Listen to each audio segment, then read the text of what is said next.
Mi, Rusija, kao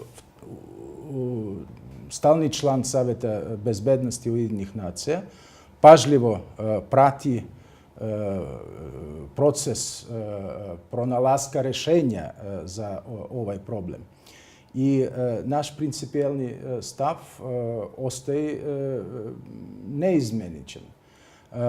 Dugoročno rešenje mogu pronaći samo građani bez nametanja spolja, strogo u okviru ustavnog i pravnog poretka.